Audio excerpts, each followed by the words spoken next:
It's 10 o'clock. We're going to get started. Good morning. My name is Brian Monahan. I'm an attorney, and the Board of Trustees has appointed me to serve as the hearing officer in this proceeding. When I talk about being a hearing officer, my role will be similar to a judge in that I will be managing the conduct of this proceeding and the flow of evidence. But I will have no vote in the outcome of this proceeding. My role is simply to assist the Board of Trustees in their decision-making. This is a quasi-judicial hearing. It's very similar to a courtroom proceeding, meaning this will look a lot like a hearing you would see in a civil courtroom. There are attorneys representing the employer and the employee. They will present an opening statement. They will present witnesses who will testify, and they will offer up evidence for this board to review. After the evidence is closed, they will present a closing statement. We will not be taking any questions from members of the public. I understand that is very different from a standard Woodstock Village Board of Trustees meeting. And this is different because this is a very different proceeding than that. These employment hearings are usually done in closed-door sessions. Here, the employee has requested a public hearing, and the board is honoring that request. While this is an open proceeding, it does not change the nature of what is happening here, so I will be adhering strictly to that protocol. So some important guidelines. Please turn your cell phone to silent. I will have zero tolerance for phones going off or any other interruptions, and I don't think we're going to have any, but I just want to be clear. Phones off. If we have any interruptions, I will have zero tolerance, and I will ask folks to leave. We have important work to do today. It's fairly crowded. The hearing is on Zoom so that others can watch it live. If it's too crowded for you or you have other issues, you, of course, may watch it on Zoom yourself.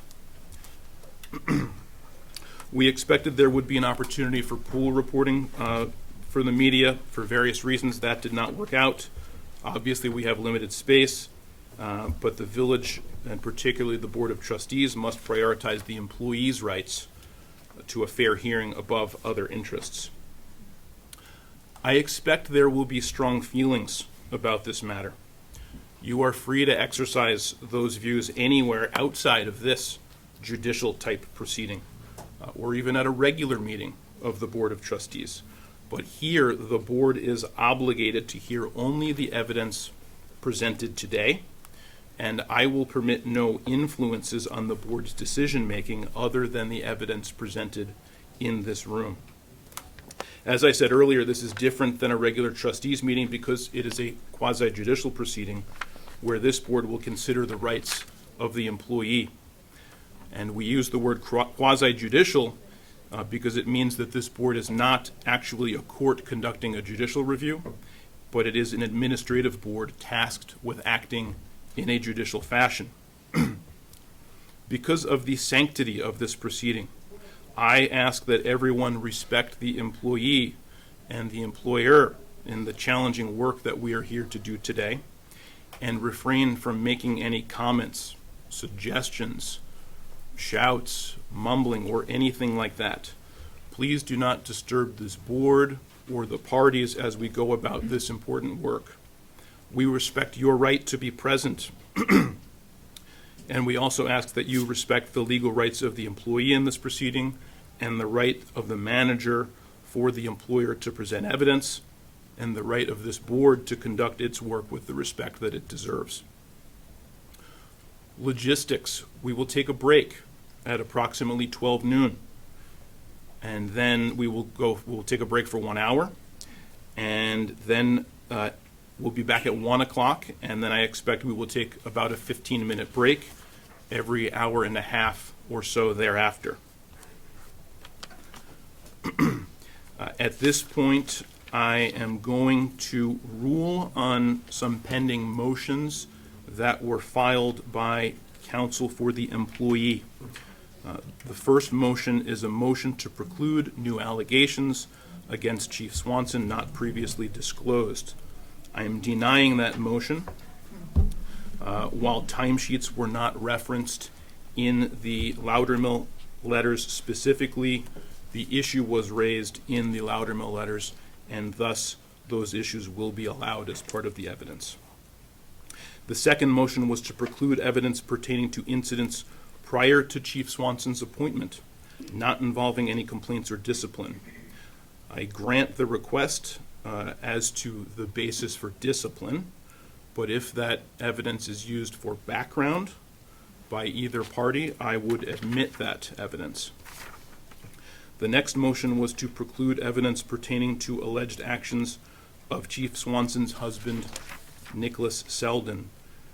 I am denying that request in the expectation that this evidence is solely to prove what the employee heard or did in response to that.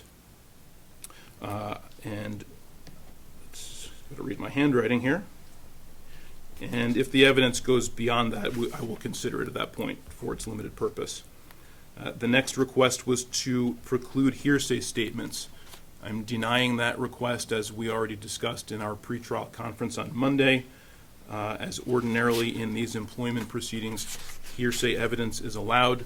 This board will consider the evidence and give it the weight it deserves if it is indeed hearsay. And the last motion was to require the recusal of Trustees McElroy and Khan, and I'm denying that request for the same reasons as submitted in my ruling from last week. With that, I am going to request that if the attorneys have any last-minute issues they wish to raise before we begin, now is the opportunity to do that. So I'll begin with Attorney Klesch if you have any requests. Thank you. Thank you, trustees. My only request is that I wanted to reiterate that the municipal manager would request that the trustees consider holding the session in executive session. We understand that an employee through counsel has stated that they wish it to be an open session. Do not contest that they have that right to do that. Just wanted on the record that the municipal manager would have requested that the session be an executive session. Okay. Attorney Frass? Nothing except my exceptions to the rulings, which I think are already on the record. Okay. Thank you. And is it fair to say that you reiterate the request that this hearing be held in a public session? Absolutely. Okay. So going to deny the manager's request to do this in an executive session because of the employee's request under the open meeting law.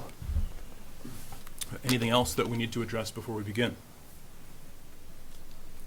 Not from us. Okay. Counsel, now's the time for your opening statements. Counsel for the manager will go first. Counsel for the employee will go second. Then we will hear the evidence. Given that the manager carries the burden of proof in this proceeding, the manager will present evidence first. So, Attorney Klesch, please proceed. Thank you very much. Thank you, trustees. My name is John Klesch. I'm an attorney from the law office of SPF Attorneys, and here today to present the case on behalf of the municipal manager in support of the determination that has been made and which is under appeal here today. That determination is the manager issued a decision in February of 2025 that Chief Swanson be demoted from that rank. We refer to Chief Swanson still as chief because Mr. Duffy's notice indicated that no actual demotion would be effective until there was an opportunity to exhaust an appeal right. And that's what we're here for today, is for that appeal right. So the issue today before you is going to be whether the evidence that you're going to hear does or does not support the determination that there is just cause for demotion here in this case. And one of the things you will see and hear as we proceed today is that Chief Swanson was hired under an employment agreement in July of 2023. And the agreement specifies that he can only be removed from his position for just cause. And you'll see that the agreement defines what just cause means. And what it means is what the town's and the village's personnel policy says. And so we will expect you'll hear testimony about what the personnel policy says those standards are. And ultimately, that is the standard against which we're going to ask that the trustees evaluate the determination whether demotion is or isn't appropriate. The evidence you are going to hear today is fairly straightforward from our point of view. It's going to be in the nature of employees of the Woodstock Police Department will be here. They will describe to you their observations, their interactions with Chief Swanson during the time period since he was promoted to that position. We expect you're going to hear from the department administrator, Michelle Sutherland, parking enforcement specialist Terry Poljasic, Corporal Kirsten Murphy, Officer Mark Donka, Dispatch Supervisor Beth Tarian, Sergeant Chris O'Keefe, and then ultimately from Mr. Duffy himself, once you've heard what those folks have to tell you. We expect the evidence is going to show that there are serious performance concerns on the part of Chief Swanson in his role as chief. And not to tell you about all of them right now, but some of the items that we expect you will hear from witness testimony is that his presence at the police department is inconsistent. He frequently conducts personal business at the department. There is inconsistency on returning calls and emails and interacting with the public. That he has been dismissive of employee concerns presented to him. That he has not reinforced supervisor disciplinary decisions. That he is frequently out of uniform while on duty. That he has been critical and demeaning of some employees' positions in the department. That there is a pattern of untimely reporting of cases, completing case information. That he has criticized employees for doing their job. That he has shared evidence with non-authorized personnel. And that he has violated directives from the municipal manager. That may not be the entire universe, but that is a summary of some of what we expect the evidence will show. We also expect that you will hear evidence as to what the cumulative effect of conduct issues, performance issues has been, and how it's impacted department operations and morale, to the point where you will hear two key items today. One is that the union, which represents the police officers and then also represents the non-sworn personnel, so dispatch and administrators within the department, in November of 2024, issued a vote of no confidence regarding the chief and presented that to the municipal manager. You'll see and hear about that today. You will also hear, I expect, testimony that some of the witnesses who are going to be here today, who are key personnel in the department, have said that they expect they will leave the department if Chief Swanson is reinstated to active duty in that position. And the overall impact, again, as I said, of this evidence will be to look at what is the effect of morale and operational efficiency in the department in connection with Chief Swanson serving in that position.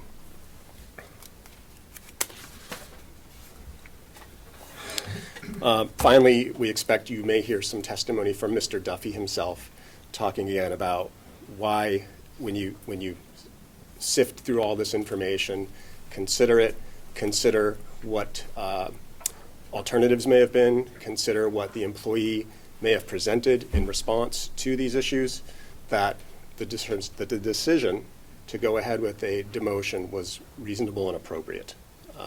In fact, part of the appropriateness is that there is no disagreement that Chief Swanson was a good police officer before he was promoted to chief. And so not only is the discipline level appropriate, the manager also believes that the kind of solution here is appropriate to restore Chief Duffy to a position that he was good at doing. Chief Swanson, pardon me, to restore him to a position that he was good at. We may offer brief closing arguments after the evidence. I expect very brief, that most of what we would plan to do is going to be in a post-hearing written submission, rather than try to summarize how all the evidence we expect you're going to hear today lines up with the concerns and issues that have been raised as the grounds for this disciplinary action. And so, but today we expect to ask that you listen to these witnesses. These are folks who are coming in who have really nothing to gain by their testimony.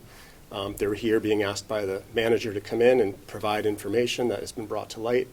And we thank you very much for your time and attention to this. Thank you. Thank you, Attorney Klesch. Attorney Thank you. Frost? Is it okay if I come? Yes. Yeah, thank you.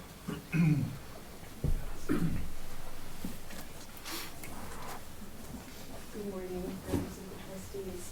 My name is Linda Frost, and I am so honored to be here today representing Chief Swanson.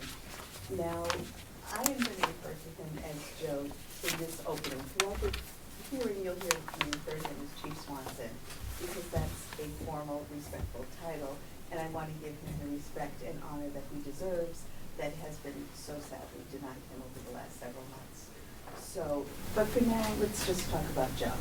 You all know Joe. Joe has, you know his roots in the community. He grew up here.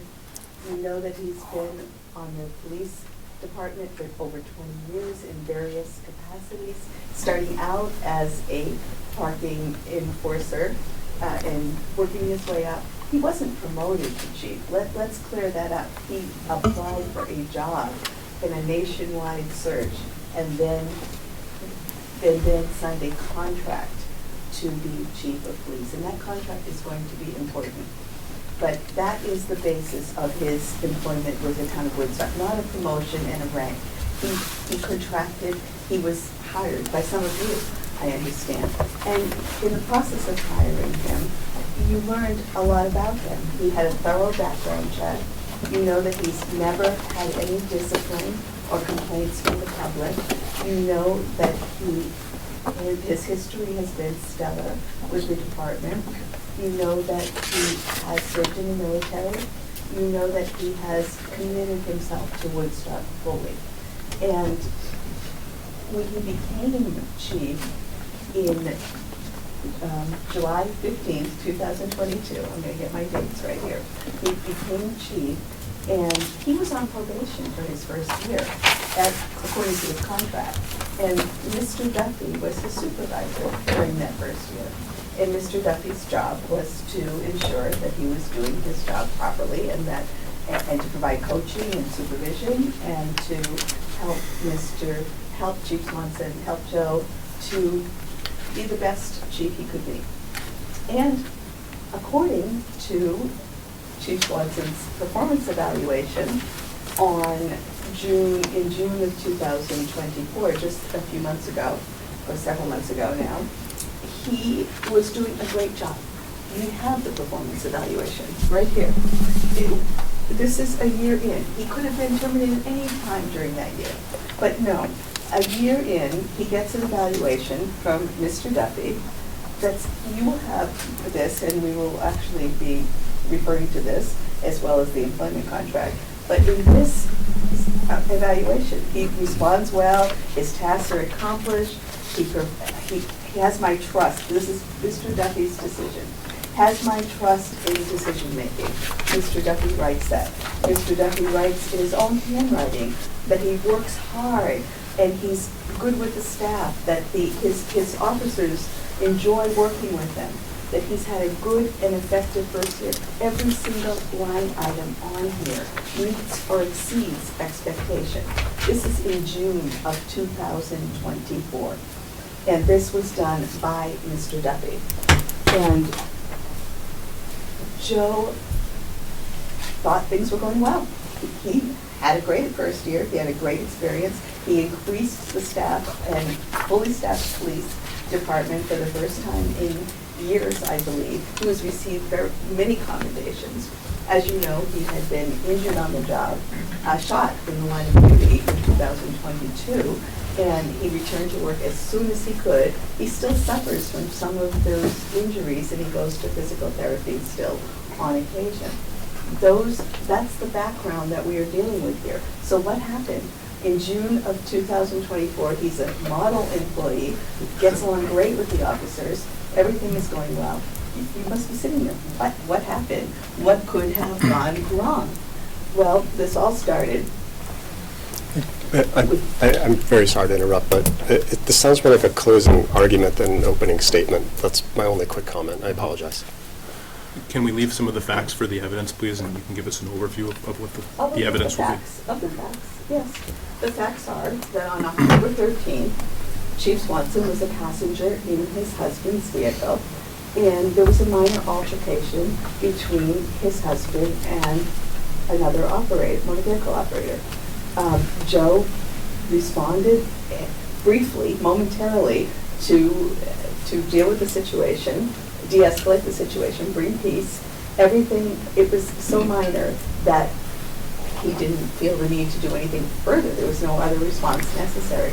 That situation was minor, but it led to major consequences for Joe, because even though he was clear, 2 law enforcement agencies have cleared him from any wrongdoing related to that incident.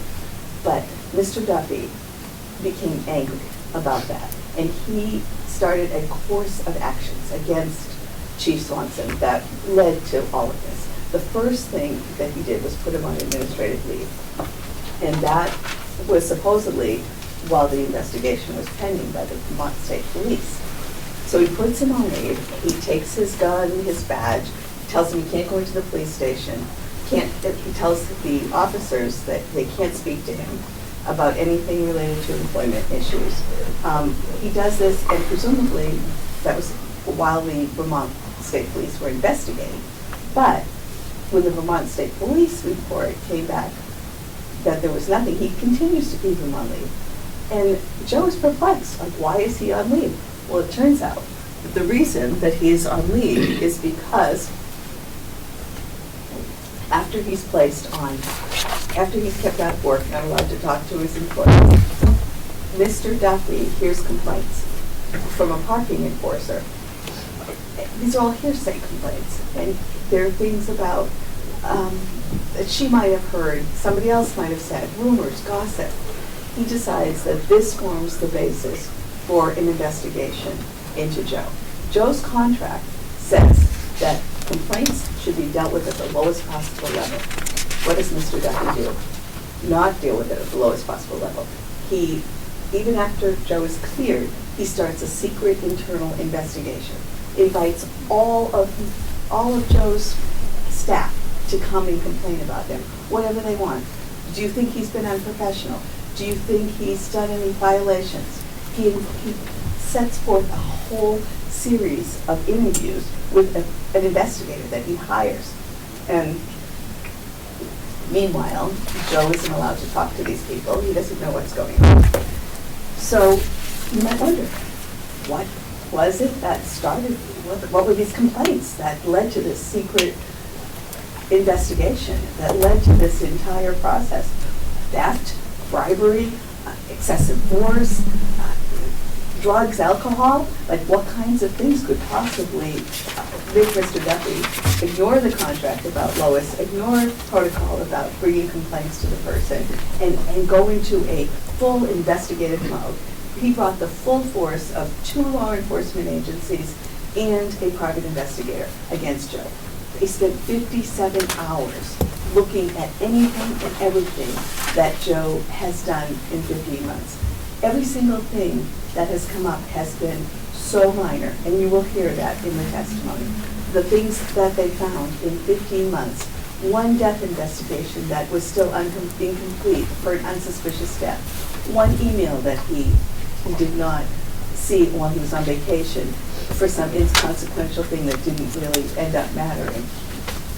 People don't like the fact that he sometimes works in the office without his full uniform shirt on. He's got his uniform pants but not his shirt. They don't like he's got a flexible schedule and he makes up the time. A lot of these things were misimpressions, misunderstandings, and just hearsay rumors and gossip. They didn't know that Joe was on salary. Some of the employees thought he was trying to take advantage of the system when he was doing flex time. Or if he was saying, sign me in, and he was out patrolling. They didn't understand that he was a salaried employee, that he works far more than 40 hours.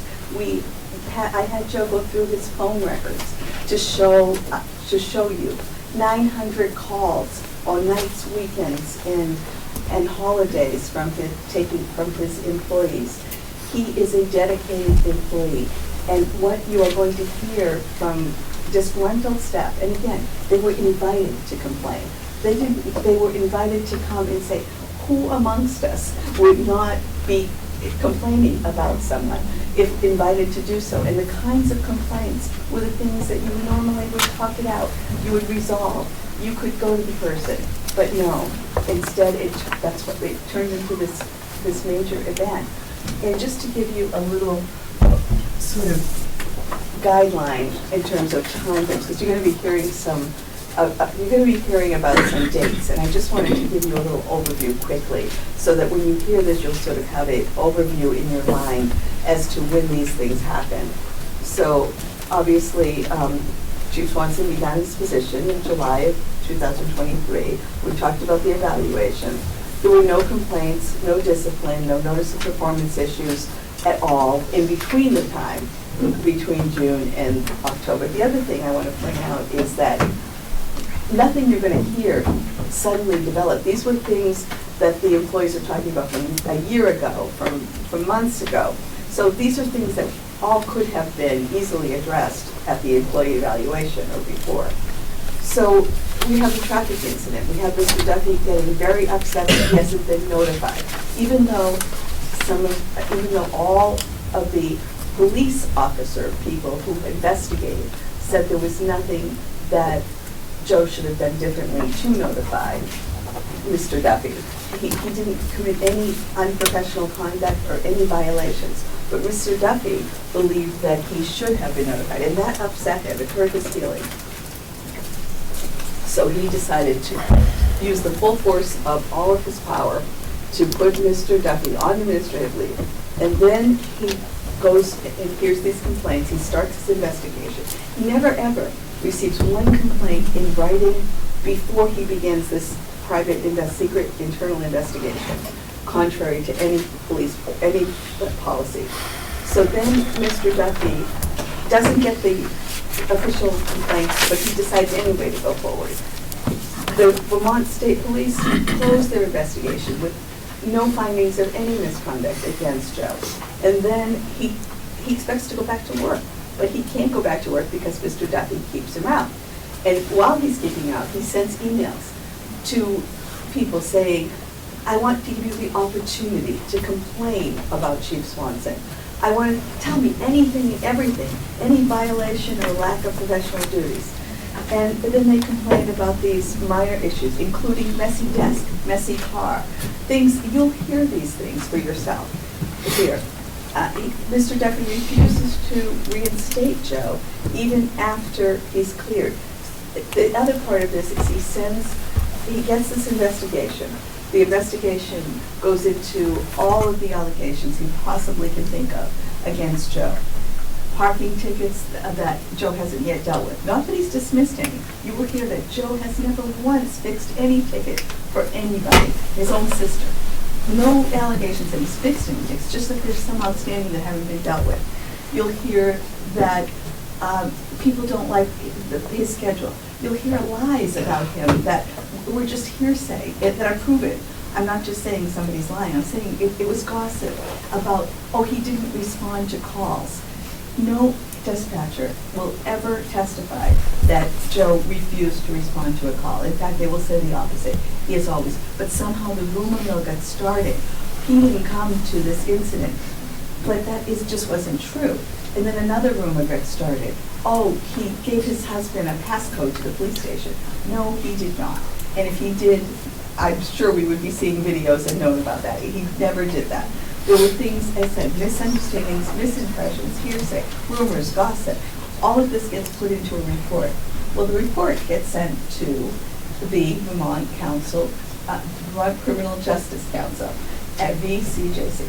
And they look at all of these allegations that Mr. Duffy has indicated in his report. All of these I just told you, the parking tickets, the death investigation, the email that wasn't responded to in time, looks at all of those, and they say no unprofessional conduct. There was no unprofessional conduct for any of those things that Mr. Duffy was trying to allege. So they So then, instead of, again, reinstating Mr. Duffy, he goes forward with discipline, trying to get discipline. I'm sorry, didn't mean to interrupt. Keep going, please. Okay. So he is disciplined, he gets a discipline letter from Mr. Duffy in January. Could you just grab your mic, perhaps, and maybe put it on the witness table so that we can hear you better in Zoom? We can swing that one around and turn it on. Yeah. Turn it on and turn it around. If I may, I would just like to reiterate, respectfully object that, again, we're hearing commentary on witness that's not, evidence that's not in the record. We're not hearing about a proffer of what the evidence will be. Yeah, I tend to agree. We're going pretty far into the facts along with interpretation of the facts, which is really kind of farther than an opening statement typically is, so I'm hoping we can wrap this up soon. I will. So I was at the point where the Vermont VCJC says there's no unprofessional conduct. He still doesn't get back to work. Instead, he's issued these disciplinary letters. First disciplinary letter, then he doesn't make a decision on it.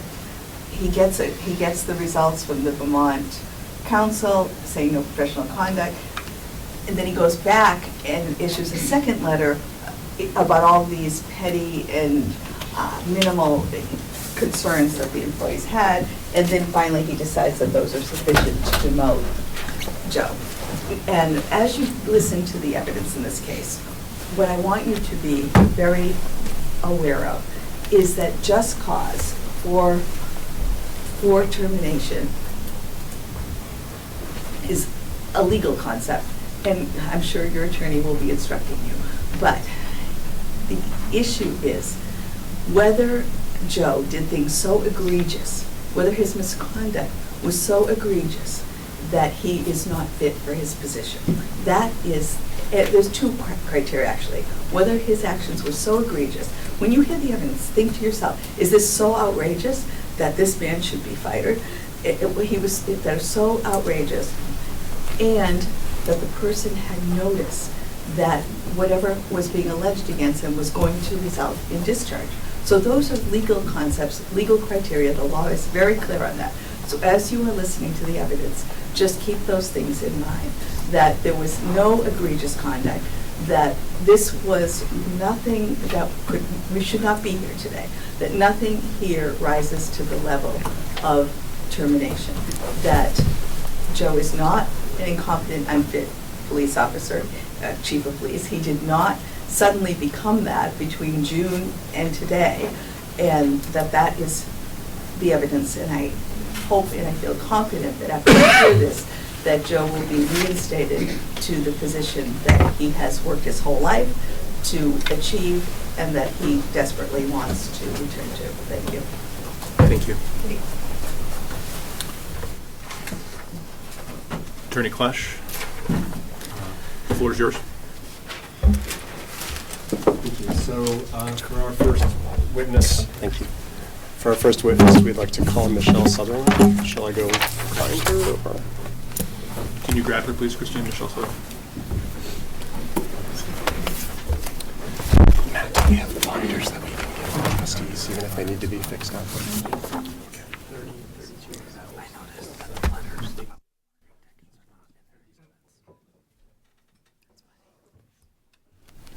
We won't get this one.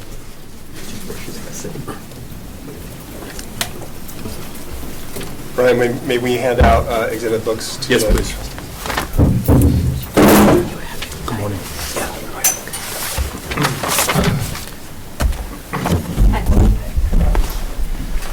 So these are the exhibits that might get looked at. Okay. Okay.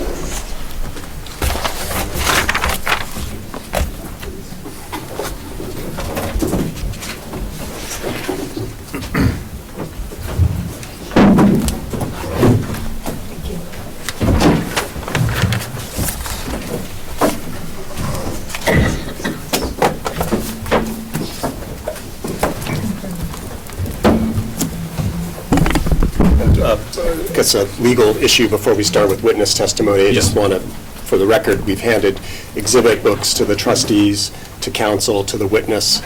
But we're not necessarily moving admission of all of these exhibits at this time. Okay. In fact, some we probably will not be moving admission, but just for convenience, so that if there are exhibits that come up during the testimony, the trustees and the witness can look along. Okay. All right. First order of business, Ms. Sutherland, could I ask you to raise your right hand, please? Do you solemnly swear that the evidence you shall give relative to the cause now under consideration shall be the truth, the whole truth, and nothing but the truth? Yes. Okay. And another question is it okay to sit during this proceeding, since we're here for a Whatever's comfortable for semi-formal you. proceeding? Just speak loudly, I think, please. Okay, thank you.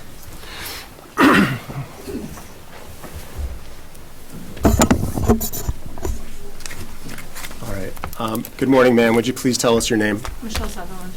Okay, and Michelle, you are an employee of the Village of Woodstock, is that correct? Correct.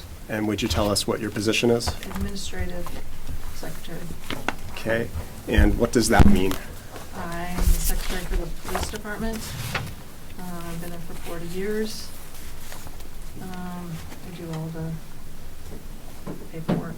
Okay, and you're here this morning at the request of the municipal manager, Mr. Duffy? Yes.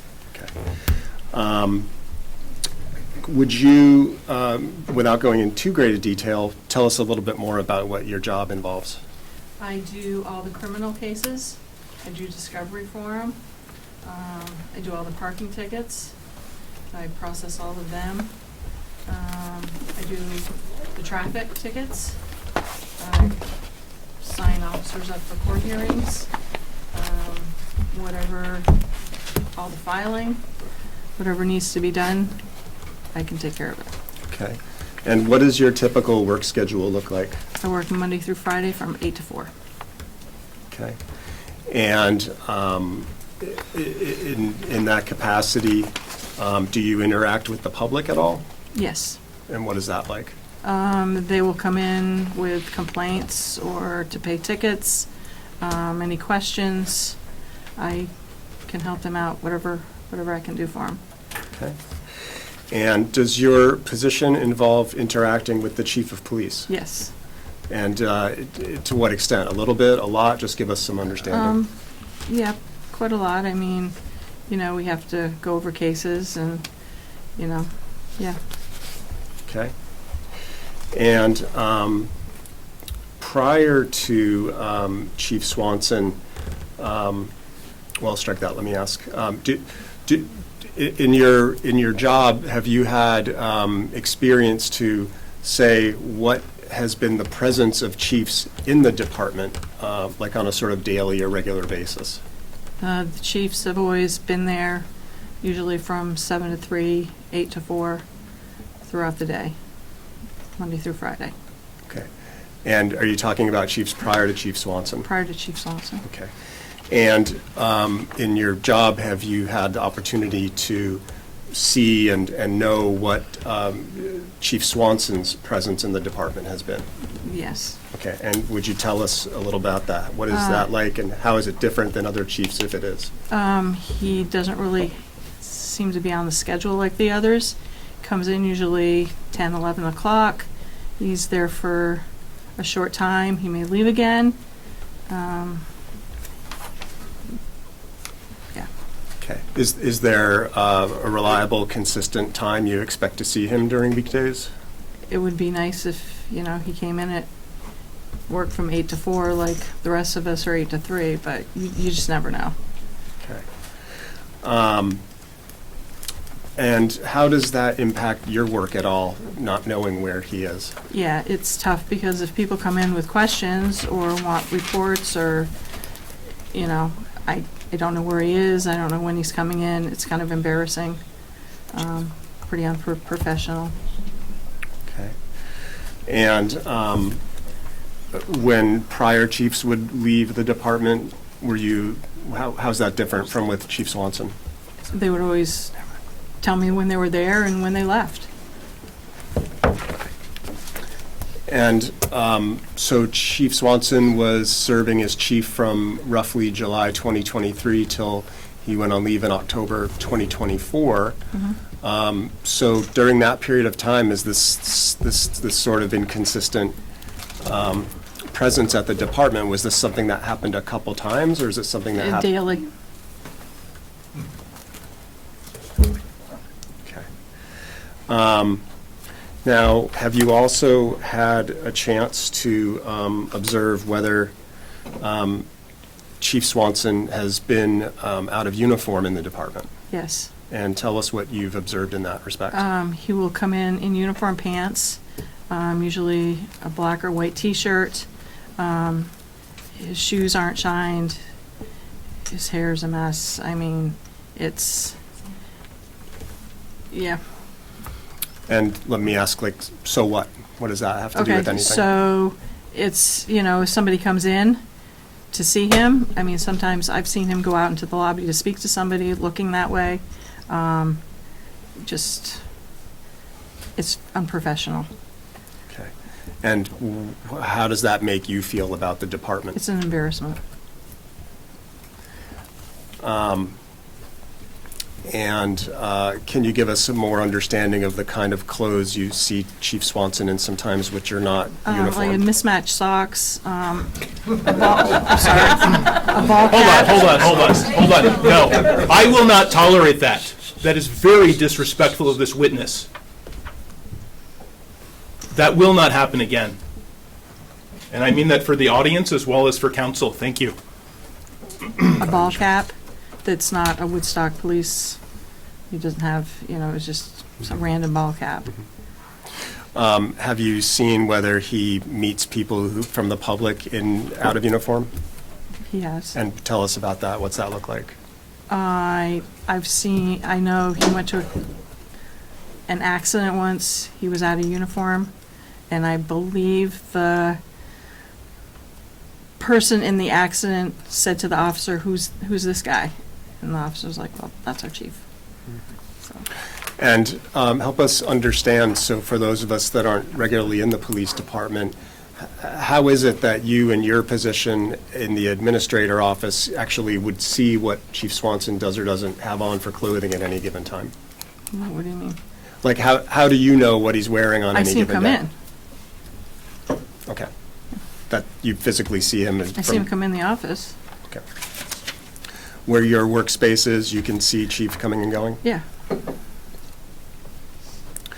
And how would you compare or contrast what you see with Chief Swanson's sort of dress habits versus prior chiefs? Prior chiefs come in every day in full uniform, very professional looking. That's the way they always dressed. Always.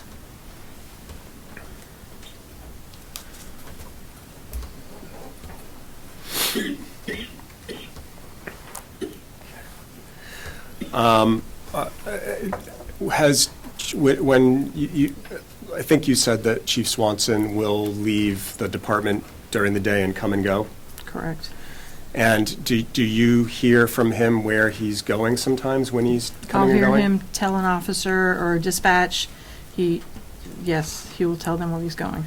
And can you tell us about whether he's going out on police business or personal business, or what have you heard? Personal business. What are some examples of that? To his mother's house, his house, his husband's place of work. Okay. And again, what if any impact does that have to department operations or your work and your view of things? Like I said, I come in from 8 to 4. I come in, I don't leave the office, I get the mail. And I think when you come in, you should be available. Okay. Now, one of the things I understand that your work involves is working on the department's filings or submissions into the so-called Valcor system. Yes. Can you tell us real briefly what Valcor is? Valcor is a system that we use. All the cases go in this computer system. It's for the state. Okay. And Does Valcor have anything to do with what officers of the department are doing at any given time of day? Yes. Explain that to us. So it just keeps a log when they call in that they're on foot patrol or have a traffic stop. Dispatch logs it in. Okay. So, for example, if Officer Smith, making up a name, right, is not in the station, you could, but they're on duty, you should be able to look on Valcor and see what they're doing. Correct. Okay. Have you ever had occasion to look on Valcor to try to see what Chief Swanson's doing at times when he's not been there during the day? Yes. And tell us about your experience. There's no logs. There's nothing there. And again, is this something that happened once or twice, or this is something that happens with some? Daily. Okay.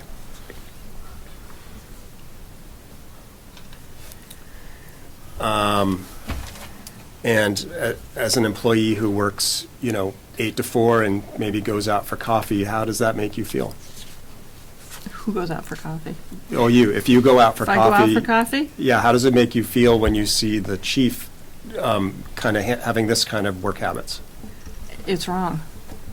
I mean, we have a kitchen right there. We have coffee makers. There's no reason to go. Okay. Michelle, are you able to tell us at all about whether you observe any effects on morale in the department based on the things we've been talking about? Morale was really down. Okay, well, tell us what's your foundation for telling us that? There was just everyone was very upset with the way things are going. There was no structure. Yeah. Okay.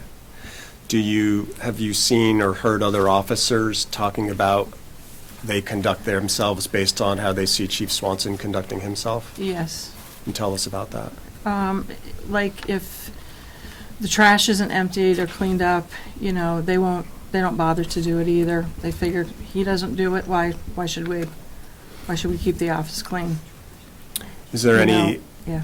Okay. Do you have any information about whether other officers are or not on time for their shifts? Everyone is very punctual. Okay. Now, one of the things that I think's been asked about is whether Chief Swanson is good or bad or somewhere in between about returning calls or emails or inquiries from the public. And is that anything you have information on? He's not good at returning phone calls. Okay, and can you give us what is some background for what makes you say that? I got a phone call one day from someone that I thought was pretty important, and I told Chief Swanson, and it was just brushed off. What was that call about? They had a call regarding Billings Farm and possible some issues with some animals over there. And the state called me and said they'd received a phone call from someone and they wanted it looked into. So I sent Chief Swanson the information, and he just said he wasn't going to worry about it.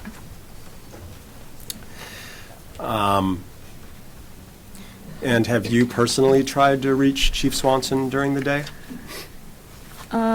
Yes. And like how successful or unsuccessful is that? He will return my call. He does, okay.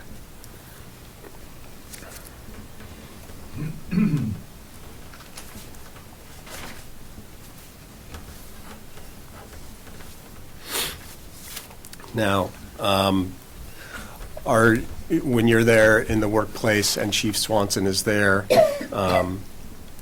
do you ever have opportunity to see whether he's doing personal business? I've heard him do personal business. Like what are some I've heard him talking on his phone. Okay. So is it something that you see to an extent that it's out of proportion to what other people do? Or is it sort of ordinary, like everyone does that same amount of personal business? No. Which is it? No, not everyone does their personal business. They're doing police work. Okay. So if I can, not to put words in your mouth, are you saying that what you see from Chief Swanson is more personal business in the workplace than you see for other people? Yes.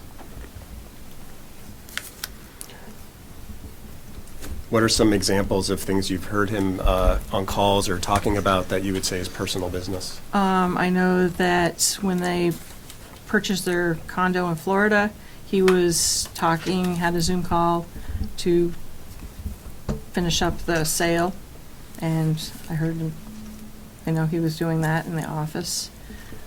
I've heard him, remark about family members reaching out to him to go biking or skiing or, whatever activities they were going to do. Okay. Now, is one of your jobs as administrator that you help arrange officers' appearances for court? Yes. Okay. And was there an occasion, since Chief Swanson became chief, when you talked to him about having to appear for traffic court? Yes. And tell us what happened. He had a traffic hearing. I believe it was like 9 o'clock, 9:30 in the morning, and he came in the office shortly after, and I said, "You had traffic court," and he just, "Oh, well, they got a freebie today." All traffic court is done over a Zoom, so you don't have to go to White River. Okay. And was that event pretty soon after he had become chief? I don't remember the exact date. Okay. Again, I guess I'll say again, so what? Like, what does that mean for the department? What does that mean for your job? It's an embarrassment to the department.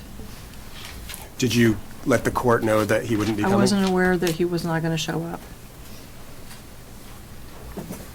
Do you know what happened at court that day? I do not recall what happened. Now,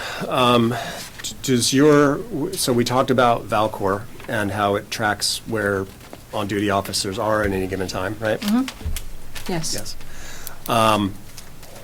Is it also the system by which the department keeps records of incidents? Yes. Okay. And so, without going again too deep a detail, when an officer has a case, what are they supposed to do on the Valcor system? They need to fill out all the information, do a narrative. Okay. And are there any sort of, expectations in terms of timing when an officer should do that sort of work with regard to an It incident? should be done within 30 days. What's that? Should be in 30 days? The case should be completed, done. I mean, something should be in the system. Okay. When, do you have any information or feedback for us about when a narrative, is expected to be entered into Valcor? We like the narratives in there as soon as possible. Okay. And can you tell us whether you have any experience with whether Chief Swanson, again, this is in his time since chief, not back when he was Right. an officer. Mhm. How has his habits been with regard to timely entering of information in Valcor? He's slacking on it. What does that practically mean? He does not get them in like they should be. Have you had occasion that you or others have had to, sort of pester him to get things entered? Yes. And again, is that similar to your experience with prior chiefs? No. What was their habits with regard to? It was done.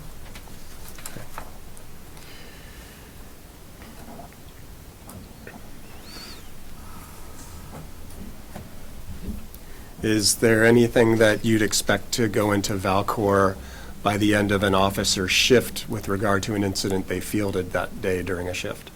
It should go in. It should go in. And are you saying sometimes Chief Swanson doesn't meet that standard? He does not. can you say, can you sort of put any sort of statistic on it? You know, is it sort of like half the time he's on time, 25% of the time he's on time? I mean, half the time.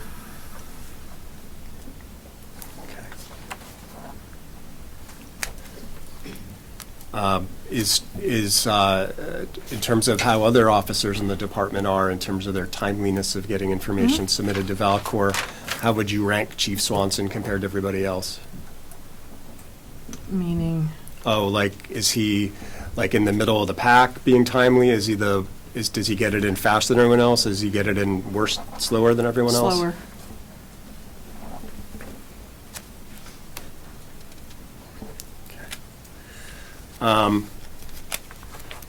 And again, this is something that your job, you do check the Valcor to see if entries are being made. I do. Okay. And just, I think it might be worth asking just why is that part of your work? Because people come in for copies of the reports or accident reports, and I like them to be there and be done. Is one example that there was a death investigation report that was not timely Yes. submitted? Okay. Let's take a look at, we're going to look at an exhibit together, so if you can crack that open. And take a look at number 19.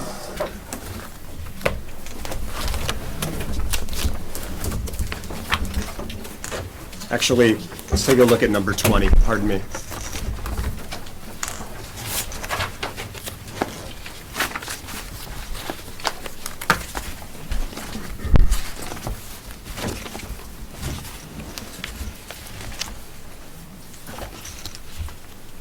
Okay, do you have 20 there? I do. Can you tell the trustees what we're looking at?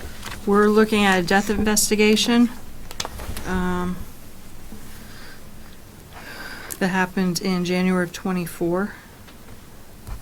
Is that a printout from Valcor data? It is. Okay. And I don't know if you can see when this was or wasn't printed off, but I think there's one date on here. If you turn to the second page of the exhibit toward the top there, it looks like Officer Aurora entered something on January 25th. He did. All right, so does that tell us that this is at least at least January 25th is the latest this could have been, the earliest this could have been printed, excuse me, Right. right? And what does the document show about, oh, sorry, and in the top right corner of the first page, it says who the primary officer is. Yes. Who is it? Joe Swanson. Okay. There's a numerical designation of 481. Is that Chief Swanson's code? It is. Okay. And what do we see here from Exhibit 20 in terms of whether information you'd expect to see was or wasn't timely entered? There's no narrative.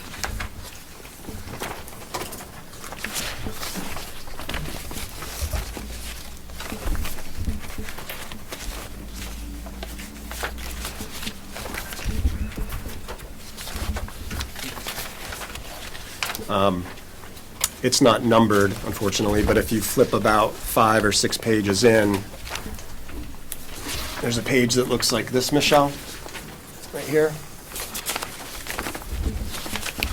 Yes.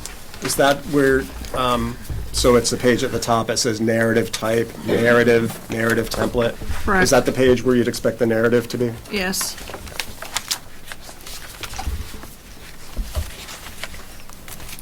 By the way, just so for clarification, since I mentioned Exhibit 19, will you just take a quick look at that?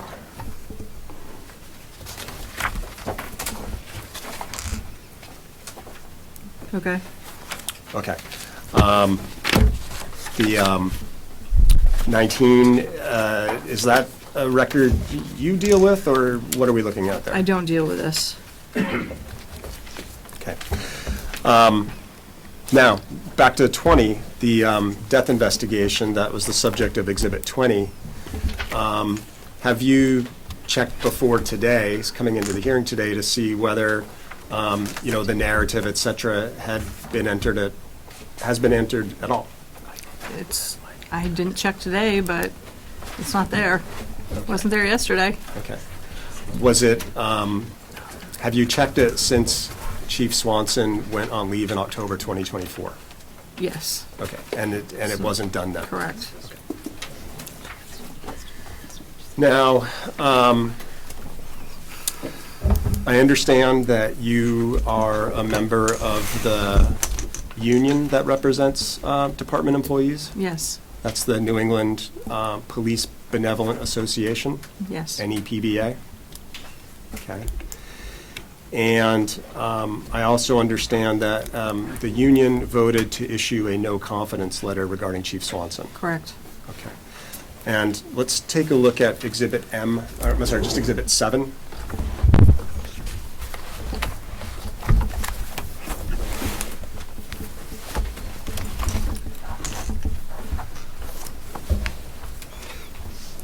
You have it?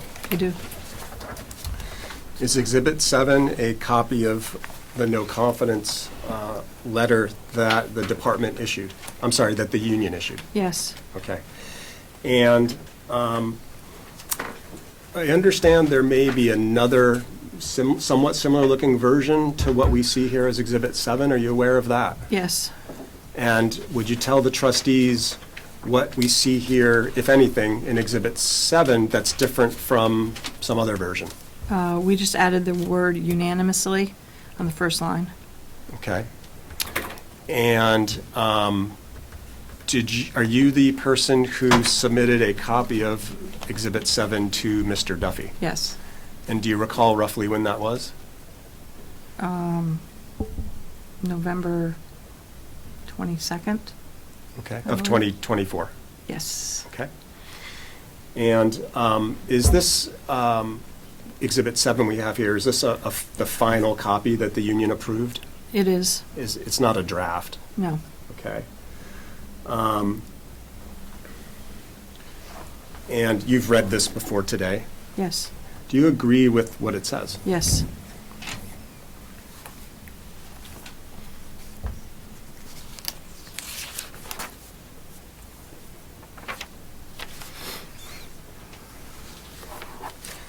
Before I forget, I just move admission of 7, 19, and 20. Any objection? Nope.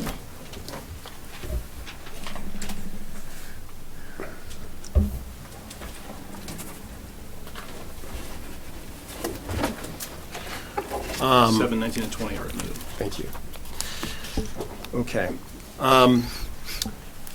Since October 2024, when Chief Swanson went on leave, am I correct that Sergeant O'Keefe has been the acting chief? He has. Okay.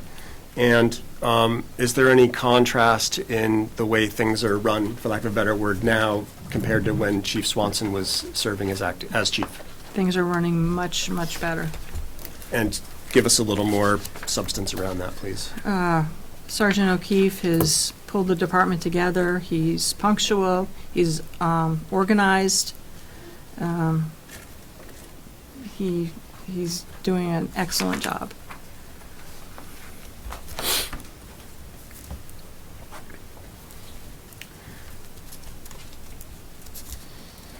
Okay. Now, I understand that in February, you received word that Chief Swanson would be coming into the department for some reason. Is that right? Yes. Okay.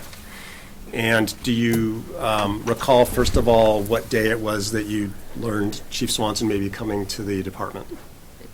It was a Thursday in February. Okay. I don't know. If I suggest February 20, does that sound right to you? Yes. Okay. And do you recall what it was you heard was the purpose Chief Swanson would be coming in for? He was coming in to get his training records out of his office. Okay. And tell us what happened. I was sitting at my desk. I heard the door open. I turned around. I saw Chief Swanson come in. He went into his office for a few minutes. He came out, entered my office, put a letter on my desk, went in dispatch, came back out, went in his office, came back out in the squad room, got some 3-ring binders. Then he posted the letter he had on the board where we put the schedule, and he left. Okay. Do you remember him saying anything to you when he showed you that letter? He said something about it was a letter from the Criminal Justice Training Council, that they found him at no fault. Okay. And let's take a look at Exhibit 10, please.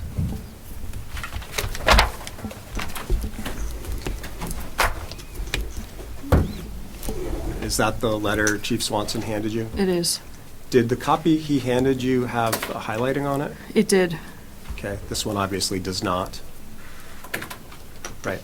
Right. And did he leave that copy of it on your desk? Yes. Okay. Was there any reason related to your work as administrator for you to need a copy of that letter? I did not need a copy of it. Okay. Was there any reason related to your work for Chief Swanson to come in and give you any news about this? No. Okay. Did you even know what he was talking about? No, I did not. Okay. I'm going to move admission of Exhibit 10 for limited purpose of just that it is the document that was handed to the witness, not proposing to admit it for its truth at this time. Okay, any objection? I've never heard of that admission contingent. It's either a full document or it isn't it? I mean, I agree to the admission, but I don't understand the condition. It's a new one to me, but I'm going to admit it on that basis. Right.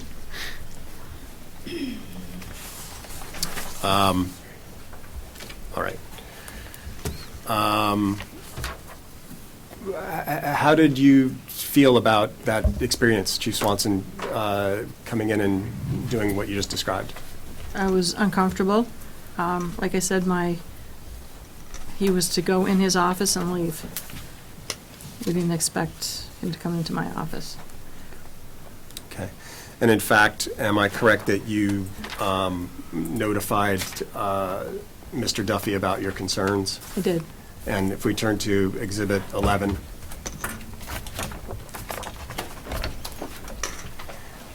is that an email from you to Eric Duffy describing what you just testified about? It is. Okay. And is that more or less an accurate recount of what you just told us about? Correct. And what did you write in the last sentence of this email to Eric Duffy, Michelle? I felt extremely threatened, intimidated, and very, very uncomfortable with Joe Swanson in the office and in my office. Okay. Move admission of number 11. No objection. 11 is admitted. Michelle, have you thought about what you would do in terms of your position at the department if Chief Swanson is reinstated to active service as chief? Yes. And tell us about that, please. I will leave the department Why? because I can't work with Chief Swanson Why do you feel that way? due to the way he runs the department. Okay. Okay, if I could just have one moment. Yes.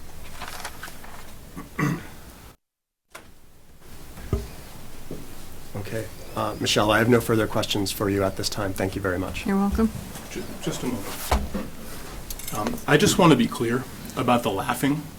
I'm sorry, it was a spontaneous outburst. Yeah. I Let me finish, apologize please. to the Let me finish, trustees. please. I apologize to you. I made an admonition. I expected the audience, please let me finish. I'm sorry. I expected I might have this problem with the audience. I did not expect to have this problem with counsel or with parties. Totally Let me understand. finish, please. Okay. I am embarrassed that I even have to go through this conversation. It means it was an extraordinary level of disrespect for this witness. I cannot understand why that would happen. You, counsel, were leading the charge, laughing, and your client was laughing as well, which made the audience laugh as well. So it was just extraordinarily disrespectful of this witness, and I know you want the opportunity to cross-examine this witness. And in light of that, I mean, one thing I could do is I could prohibit you from crossing the witness, because that was just so disrespectful. So I want to be clear, this is the last warning. If that happens again, this will become a closed proceeding, and the evidence will simply continue without your presence, without your client's presence, and I will ask the audience to leave as well. This witness deserves our respect, and that will not happen again. Are we clear? Very clear, and Thank I'm you. very sorry. And it was honestly just spontaneous. I should have been able to predict it. I didn't, and I'm sorry. Thank you. Okay. May I cross-examine? Yes. Thank you. Ms. Sutherland, good morning. Morning. You said you can't work with Chief Swanson because of how he runs the department? Correct. You worked with him for 15 months, didn't you? I did. Okay. During those 15 months, you never went to Mr. Duffy and made any complaints about him, did you? Did not. Okay. And in fact, the first time you made any complaints about him was after you got an email inviting you to make a complaint, correct? Say that one more time. The first time you actually made any complaints about Chief Swanson to Mr. Duffy was after you got an email inviting you to make a complaint? Okay. Is that correct? I don't know what email. May I approach the witness, Your Honor? You have an exhibit to give the witness? Exhibit 19. Yes, you may.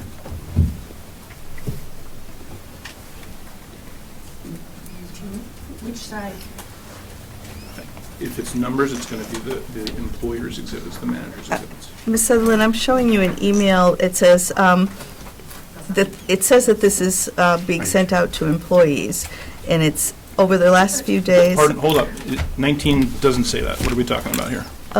My exhibit 19? This is your exhibit 19? Yes. Okay. Did you receive an email that essentially asked you to make any complaints after this part? Let me read it. May I see the document? About it? It's in my, you have my copy, right? Yeah, can you just wait a minute, Attorney Frost? We're just trying to figure out, this is you have numbered exhibits, is that right? Correct, 19. You should have a copy, a bound copy. And does counsel for the manager have this too? Okay. Yes. All right, please proceed.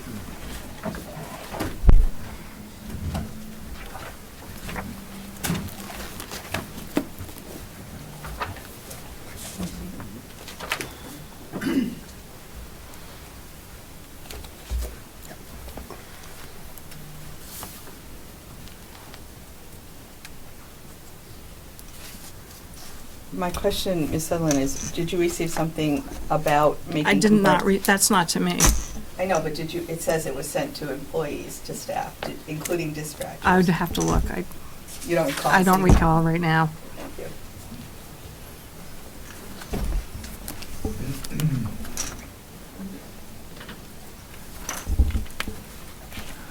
Ms. Sutherland, the first time you made any complaints was within days of Chief Swanson being placed on administrative leave, correct? Correct. And that was at an invitation. You didn't spontaneously decide to go complain to Mr. Duffy, correct? We spoke to Mr. Duffy after he came in and told us Chief Swanson was going on admin leave. And you, was it you and parking enforcer Terry that went to him? I did not go with her. So when Chief Swanson was placed on leave was the first time you went to Mr. Duffy? Correct. And that was within days, correct? We went in right when Mr. Duffy was in the building. Okay. And you didn't know why Chief Swanson was placed on leave, correct? We knew it had something to do with an incident on High Street. But you didn't know exactly why or what he might have done wrong, correct? No. And when you met with Mr. Burgess, you were asked to, he was the investigator that was hired by Mr. Duffy, you understand that, Correct. correct? When you met with Mr. Burgess, you were invited to make to start out with any unprofessional conduct items you wanted to talk to him about, correct? Correct. And As an administrative secretary, you had no training on evaluating the unprofessional conduct of a police chief, correct? Correct. If I may assert an objection here, I'm not sure I see the relevance of a process by which timing or reasons, whatever, that complaints may have been brought to Mr. Duffy's attention. My understanding of the issue before the trustees today is whether the evidence that they're hearing from witnesses, from exhibits, does or doesn't demonstrate just cause. So I'm at a loss to understand why the witness was interviewed by somebody 6 months ago or whatever the timing was, has to do with whether there is or is not just cause based on today's evidence. Attorney Frost? Yes, this isn't just about today's events. This is about the underlying facts and background as to how these complaints emerged. And Chief Swanson's entire history and background in terms of, since he became chief, is very relevant, and Ms. Sutherland's awareness of that and when she first made complaints is very relevant to the entire process. I'm going to deny the objection. Please proceed. Thank you. And one of the first things you mentioned to Mr. Burgess when you had your interview, that was on November 12th, was that you were very upset about Chief Swanson's desk, correct? It was an absolute mess. Correct. He never emptied his trash. Correct. You described that as a disaster. Correct. Very embarrassing. Correct. Now, Chief Swanson's office is private, isn't it? The door's open. But you're only supposed to enter if you're authorized, right? I don't think so. Are I you mean, I go- authorized Yeah, I can go in. anytime you want? Yeah. Okay. And when you go in, do you inspect his trash? No, but it's on the floor. Okay. And as a secretary, do you believe it's within your role to evaluate the cleanliness of the chief's office and how he keeps his trash can? Well, when people come in to see him and it looks like that, it's pretty embarrassing to the department that his office looks like that. I try to keep mine very nice. Okay. And as a secretary, do you believe that it's within your role to evaluate his fashion choices around his outfits? Yes. Okay. And you said there was a time when he was out of uniform in an accident scene. You weren't at that accident scene, were you? No, but I pulled video. And did you introduce the video anywhere? No, but we keep them on file. Well, you knew that Chief Swanson not being in uniform was a major part of this case, correct? Yes. Objection. She's asking the witness why the witness didn't bring certain evidence to the hearing today. Yeah, I don't understand the question or why that's relevant. Well, she's saying there's a video of Chief Swanson at an accident scene out of uniform, and that's a significant issue, and we've never been produced that. It's not the witness's obligation to bring Well, she the just said evidence she to it. saw it. Okay, let me ask a different question. Did you bring that to anyone's attention? Sergeant O'Keefe knows about it. Okay, and do you know what happened to that video? I believe it's still in the office. Okay, and that's the last you know of that video? Yes. Okay. You testified that Chief Swanson usually comes in at 10 or 11 a.m. in the morning. Correct. Are you aware that your coworker, Lisa Linton, she works full-time, right? Yes. And she's in the office more often than not in the mornings? Not every day. But she's in there full-time, right? She is. Okay. Are you aware that she actually is going to testify or has testified to the contrary, that the chief is usually there by 9 or 9:30? Objection. Yeah, sustained. This is not an evidence. Well, it will be. And after that, if you want to, that will establish your case at that point. But I don't understand how this witness can testify to that if she has not heard that. You and Lisa Linton have not discussed what time Chief Swanson No. comes in? No. Okay.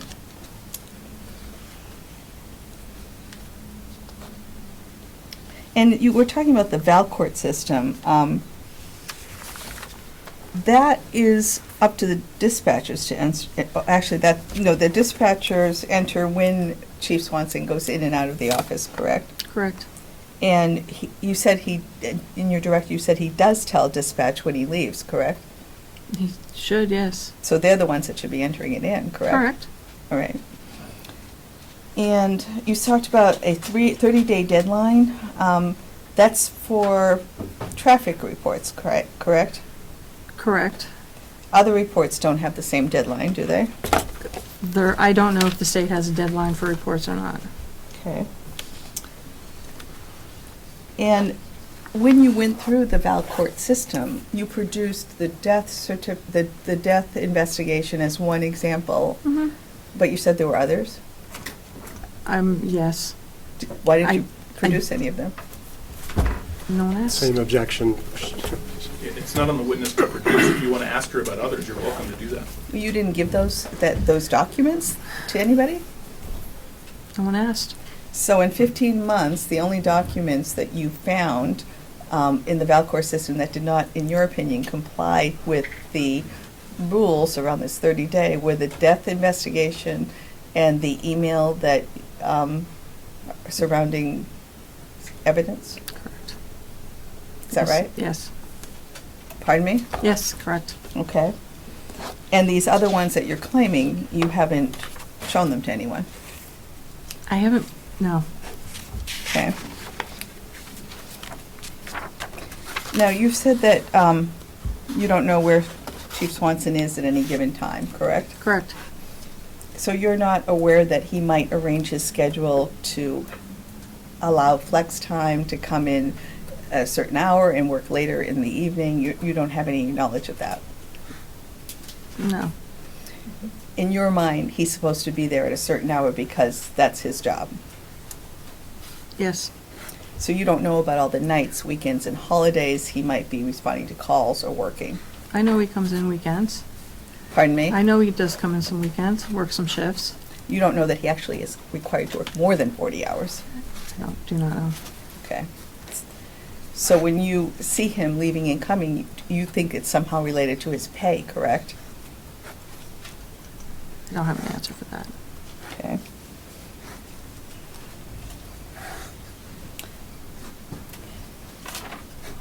And there's never been a time that Chief Swanson has not responded to calls, correct? With me or with who? To your knowledge, with anyone? He has not responded to calls with other people, I do know that. So you believe that he doesn't respond to calls from other people? Correct. And that's something you've heard as gossip or rumors? Correct. So you're not aware that there will be no evidence that Chief Swanson does not respond to calls? I don't think the witness knows that there will be no evidence. She can only testify as to what she knows from her work, not what the evidence in this proceeding is. Okay. Who are these people that allegedly told you that he doesn't respond to calls? Dispatchers. Okay. So therefore... Are you talking phone calls or service calls? I'm talking about calls. Phone calls? Calls. I think she needs to. Phone calls or service calls? Yeah. Are you referring, Attorney Frost, to phone calls or service calls when you ask that question? I thought we were talking about calls that that the dispatchers make to him that he doesn't respond to. Phone calls? That's what you said, right? Or to go out on a call to help somebody? To your knowledge, has He Chief... goes out on the calls to help somebody. He's never Phone refused to do calls. that. Phone calls, if they call him sometimes, he will not be available. Okay. And this is information you got from gossip. I've seen him try to call him. Okay. But there's never been an occasion that you've heard about where he hasn't responded to a call to go out? Service call? He goes out on the service calls. Okay. And he's never refused to do that? No. Okay.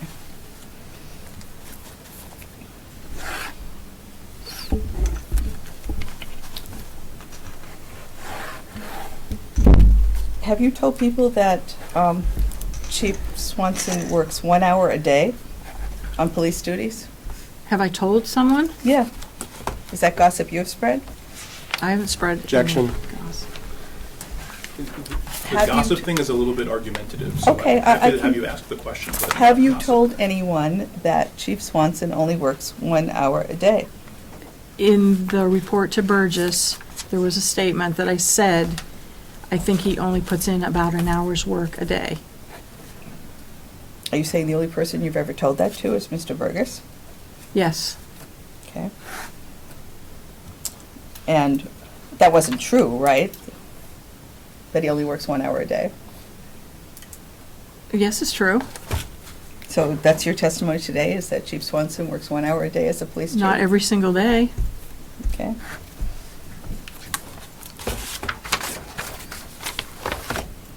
You don't keep track of what Chief Swanson is doing when he is out of the office, correct? I don't keep track of it. You don't know if he's been to physical therapy when he comes back into the office? He's, once in a while I hear him say he's going to PT. But on every occasion, you don't know what he's doing. I don't know what he's doing, no. It's not your job to monitor the chief's schedule. He's not in the office, I don't know, there's nothing on Valcor where he is. He just leaves. But it's not your job to monitor his schedule, is it? No. And you haven't brought in any records or any kind of logs that you've personally kept about his comings and goings? No. And you said that you were upset because you heard Chief Swanson on the phone making some plans for his evening or weekend activities. Okay. Are you claiming that that violates some policy? No. And you were the one who accused Chief Swanson of not handling tickets properly, correct? What kind of tickets? Outstanding tickets totaling $160 from We have a an police objection. officer. Hold on a second. Objection, that was not, that issue, I didn't hear that issue raised on direct, so I don't understand why that's coming up on cross. Yeah. That issue is included in the allegations against Chief Swanson in the Loudermill letters. But I don't think I heard it as part of her direct But she is the examination person that responses. gave the information Where did she give that information? to Mr. Burgess and that she was the person that handles the parking tickets. Okay, I'll allow Yeah, that. I just, again, if that's the grounds for overruling the objection, is that subject, I believe, if we look to the notice and decision documents, that it is not a grounds cited by the manager as a reason for the discipline. So it's totally irrelevant. It is a grounds. It's in the letters. But it sounds like the grounds are narrowing at this point. Is that fair to say? Attorney Oh, Fletcher? today we're taking it off of the table? So the grounds are what's cited in the February 2025 letter, except that that was narrowed some in the decision that was issued February 23, 2025. Okay. Am I correct that this issue of potentially looking into the question of parking tickets was not raised in the February 20, not included in the February 20 letter, which was sent, it says explicitly, to clarify what were the issues that Mr. Duffy was considering possible discipline on. So this is barking up a tree that there's no reason to go. If you look at that letter, it absolutely only excludes the October 13th. It says directly, I am imposing this discipline with the exception of the October 13 incident that I have not relied on. It refers back to the original Loudermill letter and the second Loudermill letter. Today is the first time I am hearing that the issue of $160 from outstanding tickets has been removed from the allegations against Chief Not to Swanson. belabor, but the February 20 letter speaks for itself. This is it right here.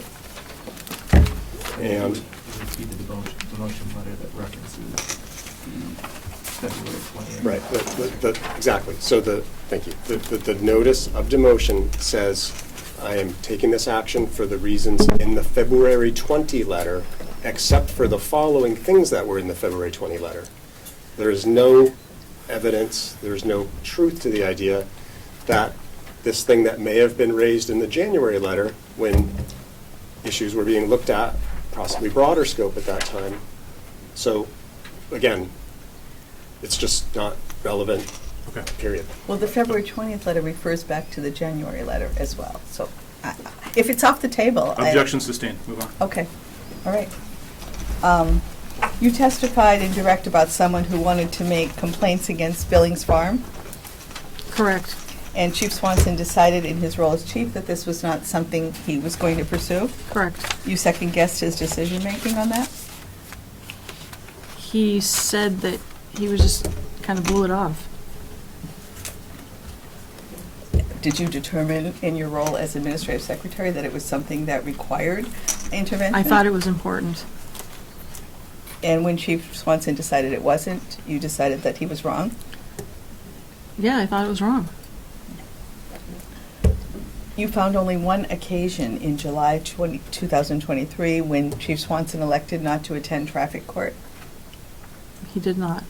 One occasion in 15 months. I didn't, yes, Other officers miss traffic court on occasion, correct? they do. You said you have you keep records. You have a I do. notebook about Yep. who doesn't go. I pretty much know who goes and doesn't go. So it's fair to say that that means that Chief Swanson only missed once in 15 months, right? Correct, If there were more, you certainly would have told us about it. correct. Okay.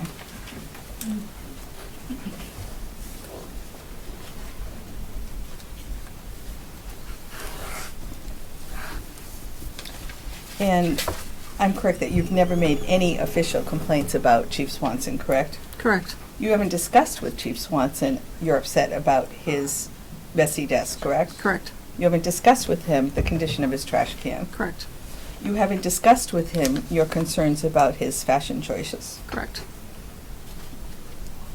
You haven't discussed with him your concerns about where he's going during the day. correct. These are all things that you're claiming were occurring for many months, correct? Yes. Okay. And this union vote, where did that occur? At the Emergency Services Building, Who was there? the union. Objection, this is possibly intruding on concerted activity. I am concerned about how this is relevant. It's relevant because they're using the no confidence vote, union vote, against Chief Swanson. Yes, and we have that in evidence, but who was there? I mean, we can expect that the union voted on it and approved it, but in terms of who was there, I don't know that that's relevant to Mr. Swanson's, whether he received due process, just cause in this proceeding. Well, I don't think the whole issue of the no confidence vote is relevant, but we're discussing it. We are, and the letter speaks for itself. And I think you could ask about the concept of it, but in terms of who was there, I don't think that's relevant. And they're also saying it was unanimous. So I think I have a right to know, if it's unanimous, how many of these people were actually... That's a fair question, I think, too, but in terms of who was there, I don't think that's relevant. Can you tell me what the process was in terms of how this no confidence vote arose? All the union members voted on it. Oh, and on what basis? Read the letter. The things that you've been discussing today? Correct, Is that right? correct. Okay. So, do you know why there were two drafts of the letter? It was just a typo. Why were both drafts given to Mr. Duffy? We felt that was the correct thing to do. Did you personally deliver both Yes, drafts? I did. To Mr. Duffy? Yes, I did. So you delivered the one that didn't say unanimously, and then you delivered the one that said unanimously, both at the same time? No. Oh, well, One was in the morning, one was in the afternoon. so you brought one in the morning, and then you Yes. brought one. Did you Yes. have any discussions with Mr. Duffy in No, between that? No, Who made the decision to change it? I don't remember. Now, you were notified on February 20th that Chief Swanson would be coming into the office, correct? Correct. And he said hello to you when he arrived, No, we correct? did not. Your door was open, right? My office door is always open, Okay, but you need a code to get into the building. okay. And Chief Swanson never raised his voice to you, did he? No, He didn't use any foul language? no, He didn't say anything hostile? no, He didn't ask you for any information? no, He didn't ask you to do anything for him? no. And when Chief Swanson left, you immediately told Mr. Duffy that you felt threatened, intimidated, and uncomfortable, correct? Correct. You thought that would be helpful to Mr. Duffy? Yes, You thought it would be helpful to Mr. Duffy in his case against Chief Swanson?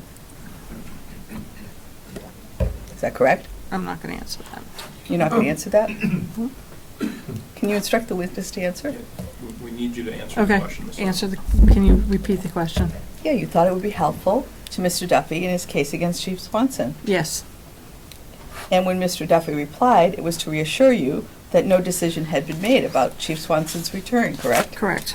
Thank you. I have no further questions. Attorney Flesch?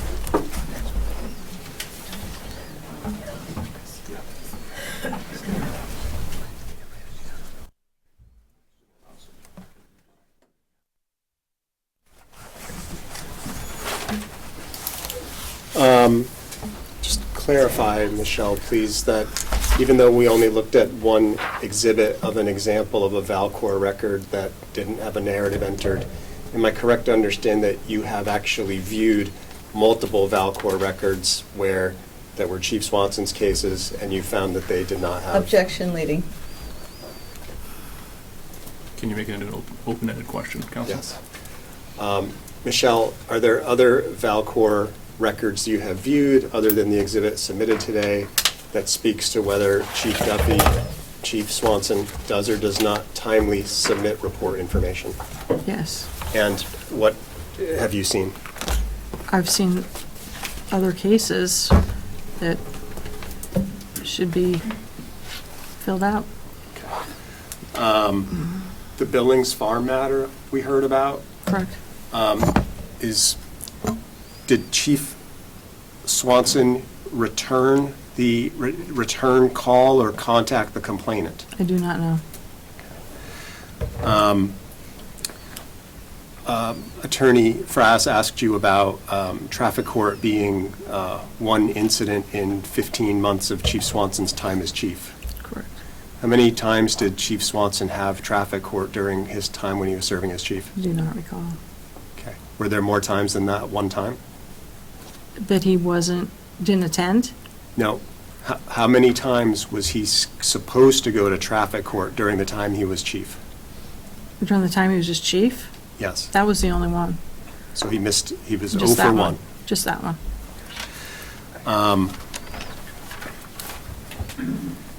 And the talk about the 2 different no confidence letters, is the reason that a second letter was brought to Mr. Duffy that the word unanimous was inadvertently omitted from the first letter? Objection, leading again. Is it possible, counsel, to make that into a non-leading question? Yes. Just want clarification of why it was determined appropriate to bring a second version of the letter to Mr. Duffy. That was what we were supposed to do. I mean, bring it to Eric. In other words, what is it?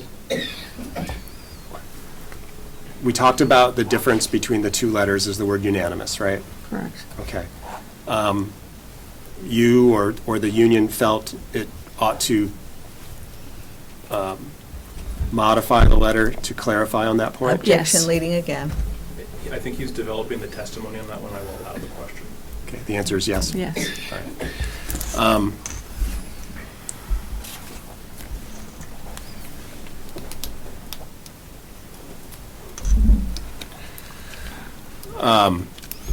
Right now,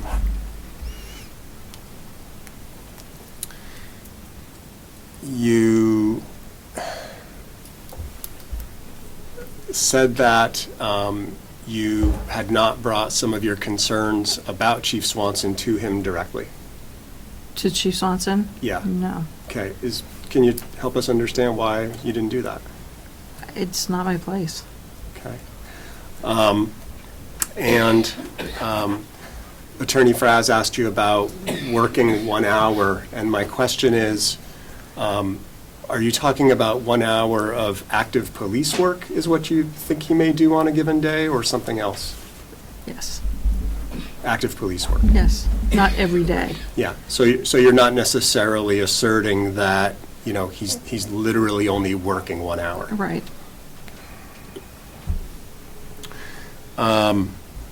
And you answered the question that you thought it would be helpful to Mr. Duffy's pursuit of discipline to bring to his attention Chief Swanson's visit on February 20?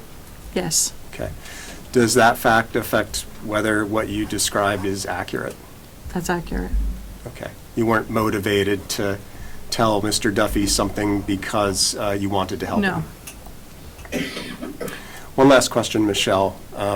Attorney Frass asked you some questions whether some of the observations you've made are appropriate for a secretary to have, I believe she said. Am I correct that your job title is administrative supervisor? Correct. Thank you. No further questions. Attorney Frass. You told Mr. Burgess that you were secretary, correct? Administrative assistant. Okay, hold on. I just need to find this from the interview.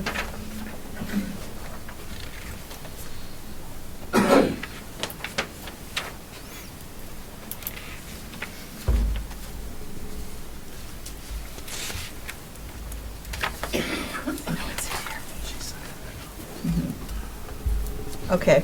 May I approach the witness, Your Honor? Yes.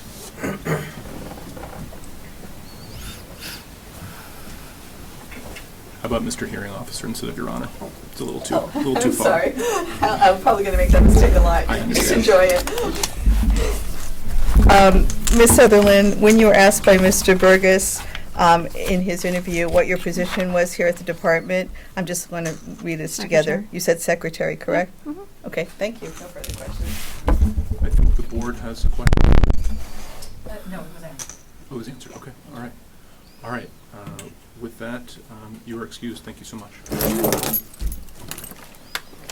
You're welcome. Attorney Flash. So our next witness is Terry Pajolsik. Okay. Christine, could you, or whoever, could we grab the witness, please?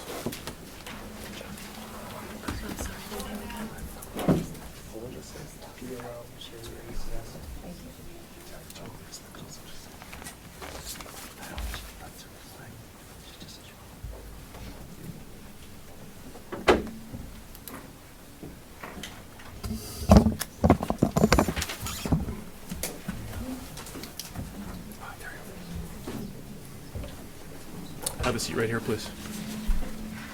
Want to take your jacket off, or are you comfortable? Okay. All right, the first order of business is that I'm going to swear you in. So could I ask you to raise your right hand, please? Do you solemnly swear that the testimony that you are about to give is the truth, the whole truth, and nothing but the truth? I do. Thank you. Attorney Clark. Okay. Good morning. Would you give us your name again for the record? Terry Poljasic. Okay. Hi, Terry. My name's John Klesch, attorney for the town. We've spoken before. For the manager, I should say. What is your current position at Woodstock Town Parking. Village Police Department? Parking enforcement. Okay. And you are here this morning at the request of the municipal manager, is that correct? Correct. And how long have you had your current position? I've been working for the town off and on for 20 years. And your schedule as a parking enforcement employee, what do you work? 10 to 4, 3 days a week. Okay. And very briefly, what are your duties? Enforce the parking rules of the village. What does that practically mean? Like, are you out giving tickets, doing meters? Yes. Okay. Is that most of what your work is? Yes. Okay. And do you, when you are working, do you have a chance to see when Chief Swanson is at work? Yes. Okay. And what have you observed in terms of Chief Swanson's presence at the department compared to chiefs that came before him? What specifically? Could you repeat that? I'm sorry. Just ask you to speak up if you could, please. What specifically? In terms of his presence, his being present at the department, have you seen any difference in terms of how Chief Swanson conducts that aspect of his work compared to, say, Chief Blish, for example? They're all different. Okay. Is Chief Swanson around any more or less than Chief Blish was? Less. Okay. I'm sorry, what did you say? Okay. Now, am I right that on occasion you've spoken to Chief Swanson about the parking meters? Yes. Okay. Do you recall an occasion when Chief Swanson was having difficulty using a credit card to pay parking on a meter? Yeah. Okay. And during that conversation, did he say something to you that was, I'll just use this word, derogatory about your job in the department? Yes. Okay. Can you remember, best of your recollection, what he said? Basically told my job was stupid. How did that make you feel? Not real good.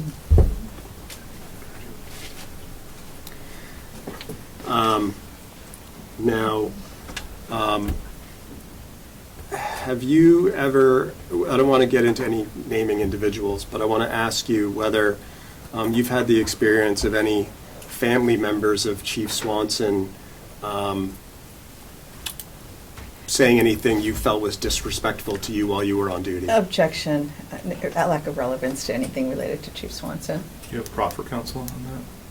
Yeah. I fail to see the relevance right now. The relevance is going to be her bringing the matter to Chief Swanson's attention and the manner in which Chief Swanson did not take it seriously. Objection denied. Proceed. Okay. Do you have the question, Terry, or should I ask it again? Ask it again.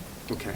Yep, so I don't want to name anybody's name, but has there been occasion when you felt a member of Chief Swanson's family spoke to you in a way that was disrespectful, and I'm talking about while you were on duty? Yes. Okay. And have you brought that concern to Chief Swanson? Yes.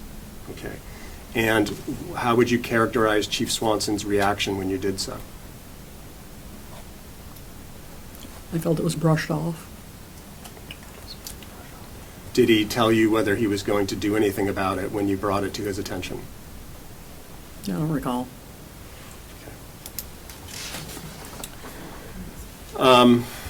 Now, I understand that there may have been an occasion not long before, around the time Chief went on leave in October 2024, when you were on duty and there was some kind of a traffic problem out on High Street during foliage season. Is that right? Mm-hmm. Yes. Yeah, okay. And when, do you recall on this day in question whether the department had staffed up extra officers because of, anticipated traffic around foliage? Yes, there was extra on. Okay. And without going too deep into it, where and what was the problem that was taking place? It was High Street, and there was a complaint of congestion of traffic. Okay. And is dealing with traffic something that you as parking enforcement typically handle? Not typically that far out. Okay. Did the chief or did anybody send additional officers out to help with the situation? No. Okay. Were you told to deal with the situation? Yes. And were you called by Chief Swanson and told to deal with the situation? Yes. Okay. And around that time, I understand you went back to the department. Yes. And did you observe where all the officers who were on duty were at that time? They're all right in the first room when you walk in, And what were they doing? having lunch. Okay. So are you wondering why one of those officers who were having lunch wouldn't have been sent out Objection, to assist with the traffic problem? Denied. It's an open-ended question. Yeah, I called them out on it. So Why are you sending me? Everybody's here. Okay. Now, have you ever, during the time Chief Swanson was chief, have you ever ticketed his personal vehicle during off-duty hours? I believe so, yes. Okay. And during that time, have Chief Swanson ever addressed with you, you giving a ticket to him on his personal vehicle? Another family member did. I'm sorry? Another family member did. A family member texted you about a ticket you gave? No, Sorry, go ahead. I did not get a text from another family member. Okay. Did you get a text from Chief Swanson?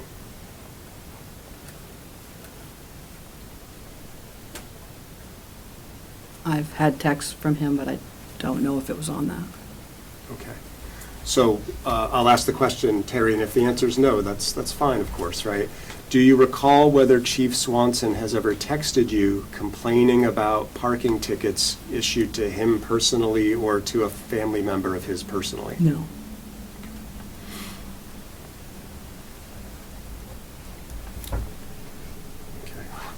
Okay.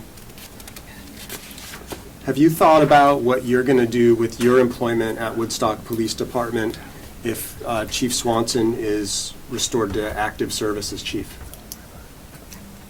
Yes. And can you tell the trustees what it is you've chosen? I will be done. Okay. I have no further questions for the witness at this time. I think I need to just check with my folks.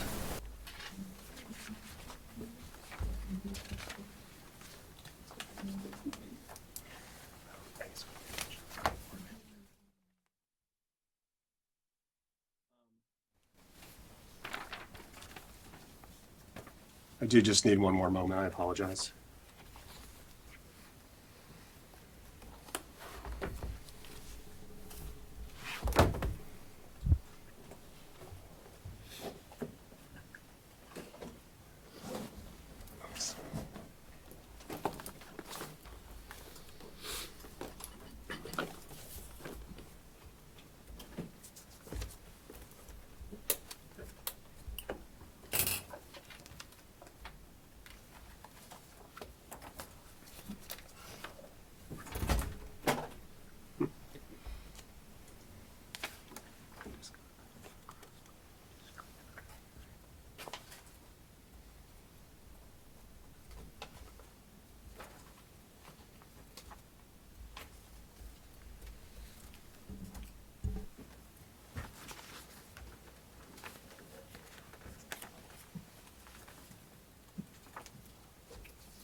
Okay.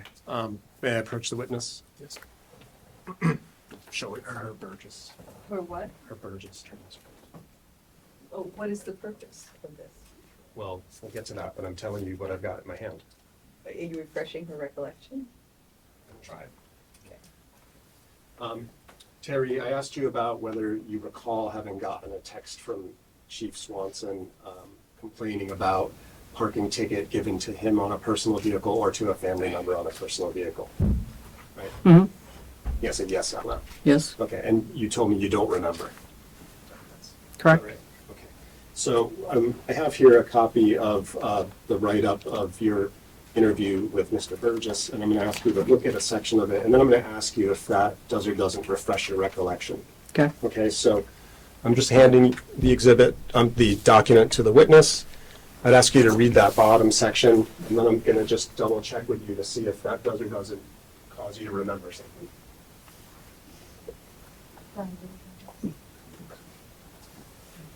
Is this an exhibit, counsel? No. Okay.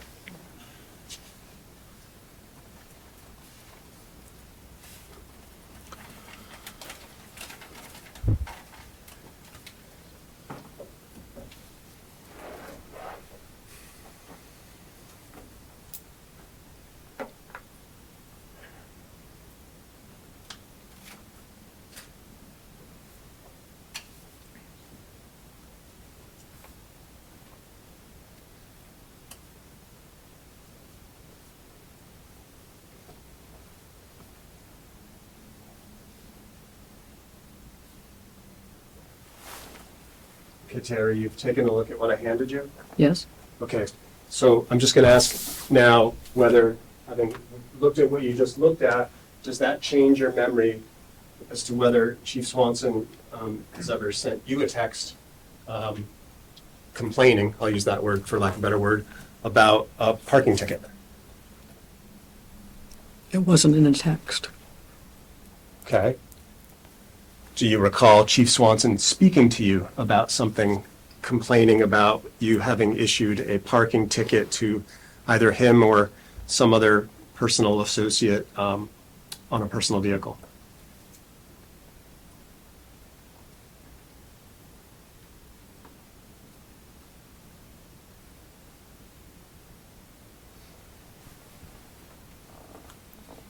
The way you say it doesn't make sense to me. Have you ever heard Chief Swanson complain to you or speak to you about being unhappy about a parking ticket you gave somebody?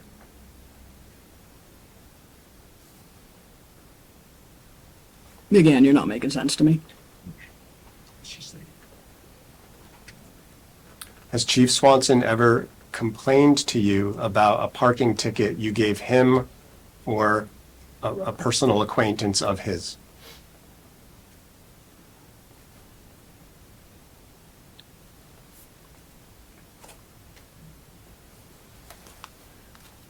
The wording is not working for me. Okay. If you have an idea of what I'm asking, do you want to just tell us what you recall having anything to do with that subject? That's a little open. Can you just ask a simpler question of the witness, Attorney Klosh? Yes. Has Chief Swanson ever complained to you about a parking ticket? We complain about tickets together all the time because my job is parking. So, but you're not being specific. Has he complained about a ticket that he got from you? I do not believe I've written him directly a ticket. It was family members. Okay. Has he complained to you about a ticket you gave a family member? No. Not the way you're talking about it. Okay. The family member made the complaints. Okay. All right. I have no further questions. Just have a very couple. I also need to clarify, it appears that another charge against Chief Swanson is being eliminated, that this witness would testify to. And before I cross, I just want to make sure that that's off the record. Can I? You want to confer with counsel? I would like to confirm that this allegation that he shared some kind of passcode to the building is no longer an issue. This is the witness that you would have been relying on, that he would say that he had shared something. Is that no longer on the table? I'm not clear what it is the question that you're asking. I'm asking if you are taking the allegations against Chief Swanson off the table that he ever shared a passcode to the police department with his husband.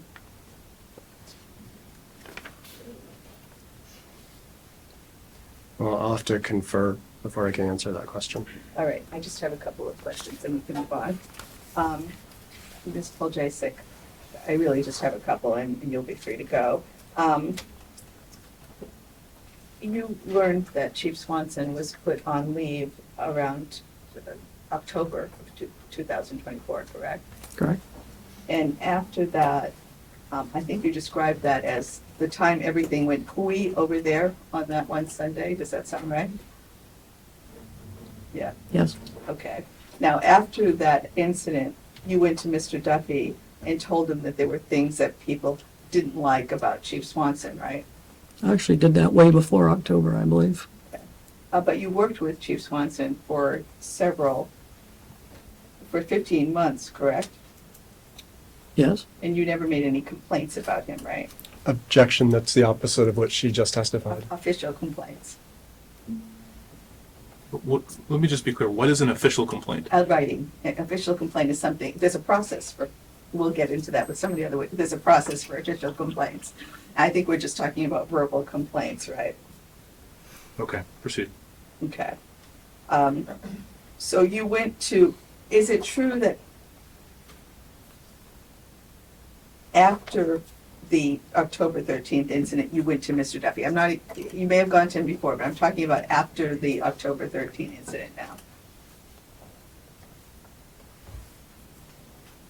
I don't recall. Pardon me? I don't recall. Okay. Do you remember telling him that you were the low person on the totem pole, that you had the least to lose, and you were going to tell him about what other people were saying? That was before October. Okay. Well, may I approach the witness, Your Honor, with your Yes. prior statement?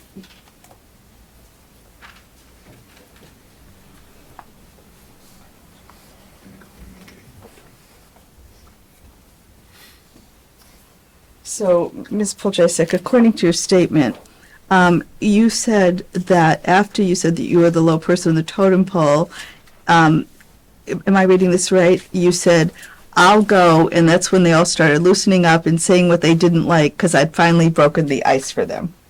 Could we get a reference to where in the document, Page 6, more specifically? the fourth paragraph. And I went to him way before October, and then we had this thing going on. I repeated what I said in October. So you went back to him right after the incident? He wasn't there for that. That was that Burgess thing. Right, but you went to Eric after the October 13th incident, correct? Not with that statement, no. You're making it up.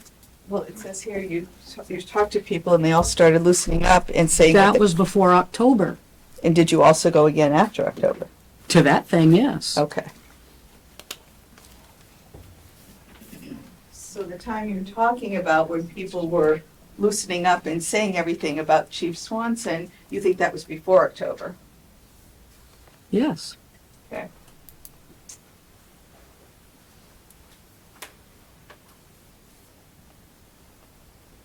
Thank you, Terry. I have no further questions.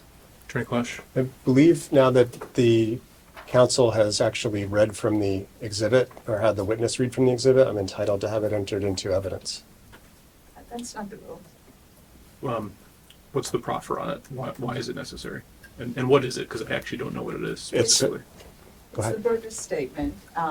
It was used for impeachment purposes. It's not an exhibit, and these are not evidentiary materials.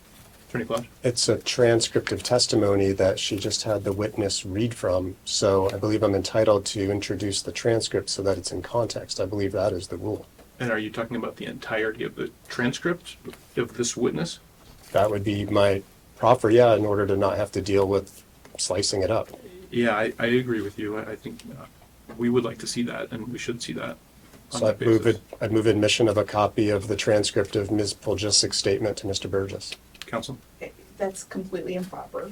He can, if he thinks that it is, there's a section that I misquoted, he's allowed to read the whole, that part of the section. I will have much more cross-examination if this is going in. I am not done with this witness if this is going in, because it also includes things about, that are no longer in, I guess, allegations here that have been put in. And I will have more cross-examination if this is going in. Attorney Clash, is it possible to narrow down what you're proposing? Did you say, I ask counsel, did you say you were having the witness refer to page 6 of the exhibit? Yes. Okay, then I would at least move admission of page 6. Your Honor, I'm sorry. Attorney Monahan, page 6 includes things that this witness has not testified to on direct, that she apparently testified to or talked to Mr. Burgess about, that Mr. Duffy is no longer claiming, for one thing. And then there's also things that just were not brought up today. If he wants to bring them up, it should be brought up now. Okay, well, if I could briefly redirect, I'll bring up what's on page 6 and we'll put page 6 in evidence. I think that's appropriate on that limited issue. Now, it is 12:04, so I would really like to finish with this witness so that we can take our lunch break and be done. Okay. Let me ask you, Terry, about just one other subject. Have you observed Chief being out of uniform while on duty? Yes. And just elaborate a little bit, what's the kind of thing you've seen and observed in that capacity? T-shirts, gym shorts, sweatpants. How's that compare to what you would see prior chiefs like Chief Blish do? dressed down a lot more, Chief Swanson is dressed down more. correct? Okay. And do you sometimes see Chief Swanson driving around town in a police department vehicle out of uniform? Yes? And do you know if it's when he's on duty? I have no idea knowing when he's on duty or not. Okay. Okay. Then no further questions, but I would still again move. Okay, let me back up. I do see the passcode thing at the top of page 6. Pardon me? I do see the thing at the top of page 6 regarding the passcode. That is the concern that you've raised being admitted? I'm not agreeing to admit this. Why are you still on this? I thought you took care of your issues by questioning her.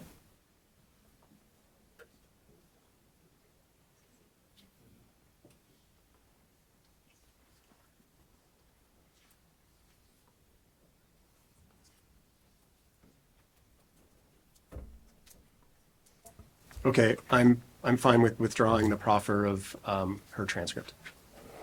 Thank you. Any recross? Just very quick, Ms. Pacheco, you said that you've been unhappy with Chief Swanson way before October 13th, right? Yes? But you never indicated that you were going to be done with your job before then, correct? No, I have, Okay, but you're still here, right? so far. Okay, so when you say you're going to be done, maybe you'll still be here, right? Nope, I'll be done. Thank you. Okay, thank you. You are excused. We will come back at 10 after 1 unless there are any questions from this board. Okay, 10 after 1, thank you. I'm done. You're done. Thank you.